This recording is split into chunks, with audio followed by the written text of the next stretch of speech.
Hello, and welcome to my kitchen. Today I'm here to talk about one of my favorite fruits, pears. Now, this is the time of year when the pears are really great, and we've got a big selection, and my local farmers are selling them at the farmers market, which is fantastic. We have some incredible varieties here, and so I'm going to show you how to make two things that I really like to make with pears. So there are a lot of different varieties. I've got some bosc pears. These are these incredible Korean pears, which are super crisp and super juicy.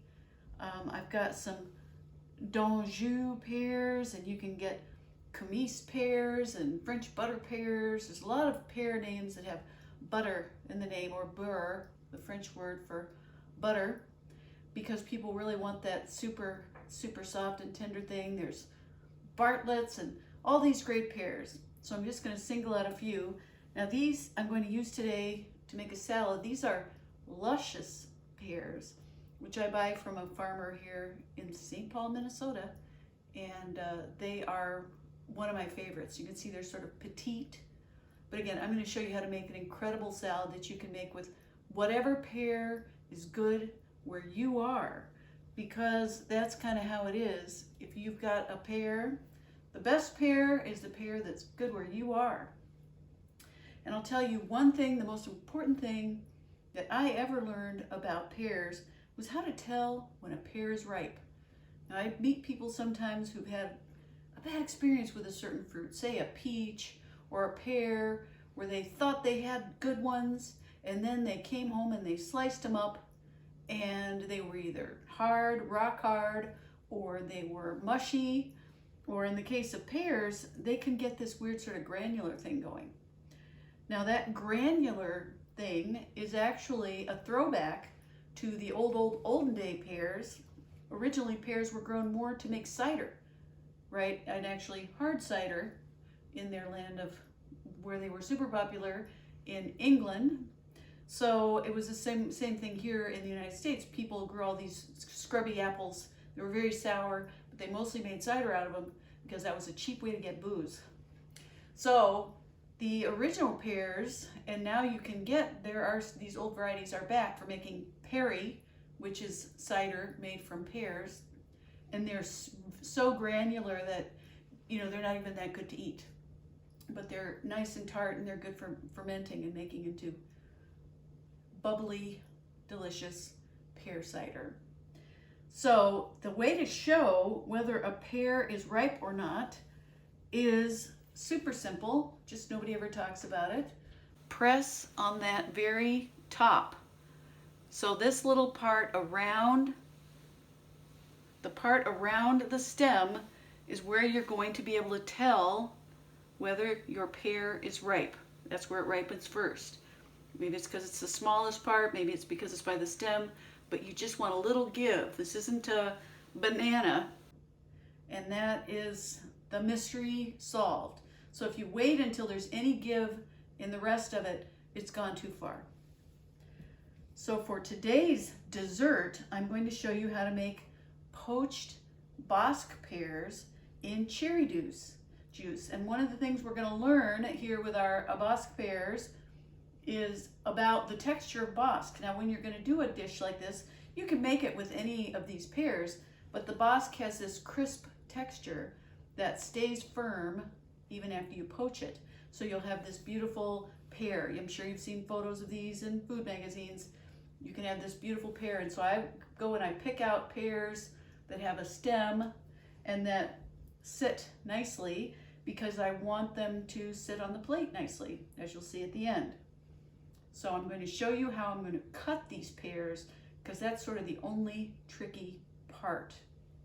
So to start, I'm going to take my paring knife and I'm going to take out the bottom, and I want to take this in kind of a cone shape, right? And see how I can get down in there. And then I'm going to take out the seeds.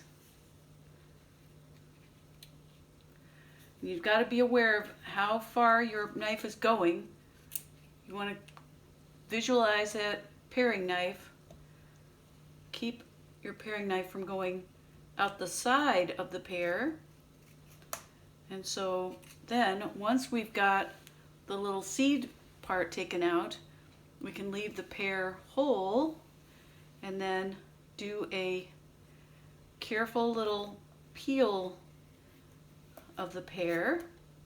And that way, when we put the pear in this beautiful sweet cherry juice, it will stain the outside of it a gorgeous red.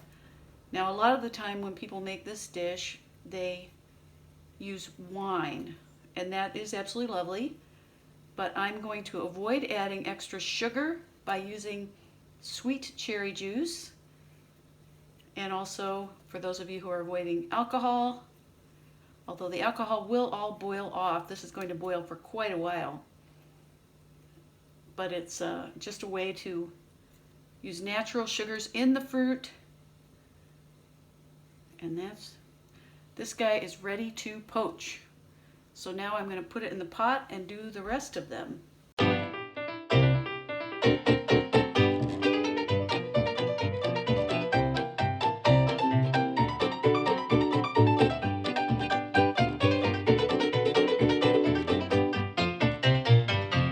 Now that my pears are in the pot, I'm going to put in 2 cups of sweet cherry juice, a teaspoon of vanilla,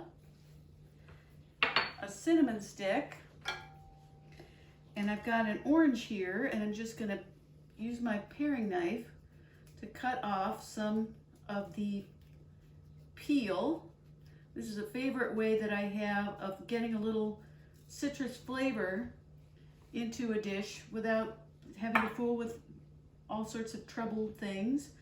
Now that I've got my cherry juice, my orange peel, my vanilla, and my cinnamon in the pot, I'm going to bring it to a boil, and we're just going to let that cook for about 15 minutes and turn it about every 5 minutes.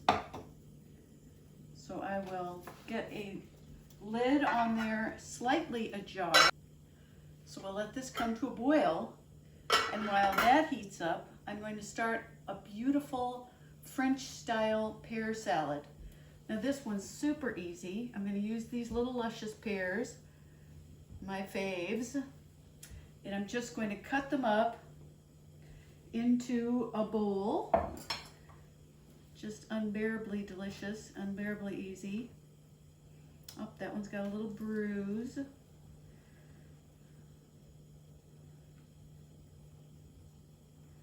Still good. Still delicious. Now I think the pear salad is slightly underrated, that we forget about how beautiful and wonderful pears are in salad.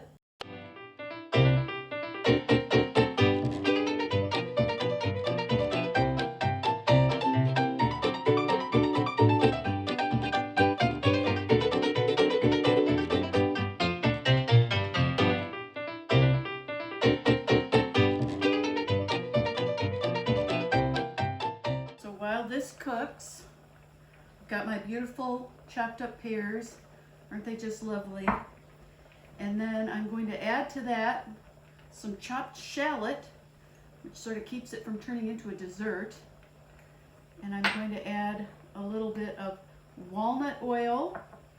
I'm going to whisk in or stir in a little bit of champagne vinegar. So just a little bit of vinegar, walnut oil, a little bit of freshly cracked black pepper, a little bit of salt. Stir that up, stirring in a little bit of maple syrup, about a teaspoon. See where this is going. I'm going to pour that over this beautiful salad.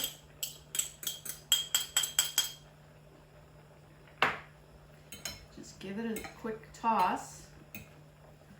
And then for the final deliciousness, I'm going to add some mint. And I have this beautiful spearmint. I'm going to chop it up. So I have this lovely spearmint. which I'm going to sliver. Again, I'm kind of crumpling it to make it into thin strips. I'm going to sprinkle some mint in there. Give that a toss. Oh. Now I used walnut oil, and I just have some walnut oil. Walnut oil is a little pricey. You might go to the grocery store and say, Robin, what are you thinking?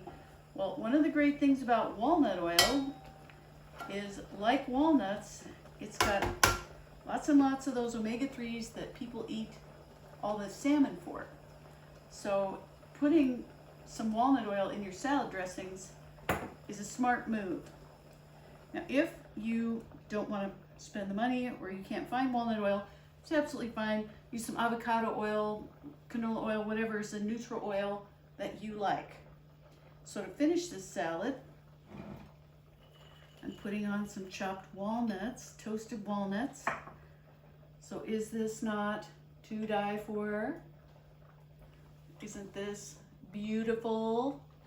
I'm going to just take a little bite to tide me over while we wait for the other pears to get finished poaching.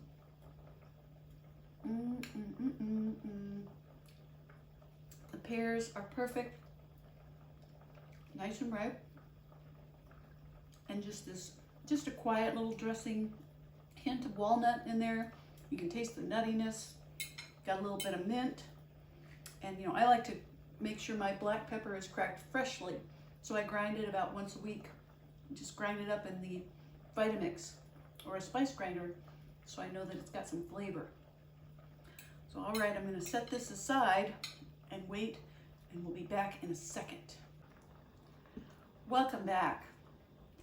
Now my pears have been gently poaching in the cherry juice for 15 minutes.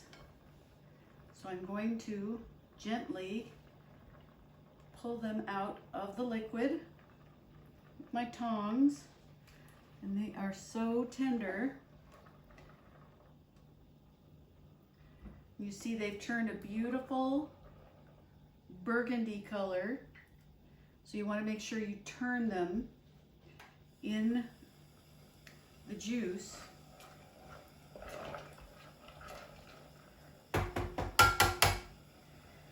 And now we're going to do something that also takes a little bit of time. So I'm going to set these guys up on this plate and boil this syrup, which will reduce it. And you can see it's boiling quite vigorously, and that's what I want to do. Water, leaving the scene, leaving behind a syrup made out of cherries, vanilla, orange, and cinnamon stick. So we'll be back in just a second when this is all finished. Welcome back. So here we have the final denouement of our beautiful pear poached in cherry juice. Now, as you can see, just a few minutes in the refrigerator and this beautiful reduction has turned into a pourable, thick sauce. And that's just the magic of putting some heat on there, boiling it. All those flavors intensified. It turns syrupy because there's a certain amount of sugar in the juice, but no added sugar. And this is just the magic, again, of reduction, is getting rid of the water. So we've got this beautiful sauce, and I put the pear on a plate, so you'll want to serve these on individual plates. And now I'm going to make a little scoop of cashew ice cream to go on there. And you can use coconut sorbet or whatever your favorite ice cream is. And there's a little ice cream. And we'll put a little sprig of tarragon on there, because that's where we're going to get a little bit artsy. So I'm going to drizzle, just a little drizzle of this beautiful sauce right over this pear. You can see it's quite thick and yummy. And you can get as artsy as you want to with this. You put a little bit on the ice cream as well. And just make sure you save some for the other 3 pears. And then I'm going to put a little bit of chopped tarragon on this pear. Just going to slice it up. Because tarragon is sort of an overlooked herb. And it's just delicious in desserts like this. It just kind of brings out the sweetness. It's got a little taste of perhaps licorice. We've got that. And then I'm going to gild the lily further with a little sprinkling of chopped toasted pistachios, because that's kind of how I roll, just for a little pop of green. So here we have a very pretty dessert. I think something you can serve at a fancy dinner. And to be honest, it's quite a healthy little dessert. We don't want to emphasize that too much. And I'm going to, this is going to be one of the rare occasions where I get those old steak knives out and serve this pear with a knife so you can cut a piece off. So you can see the beautiful outside is red, the inside is still pear colored.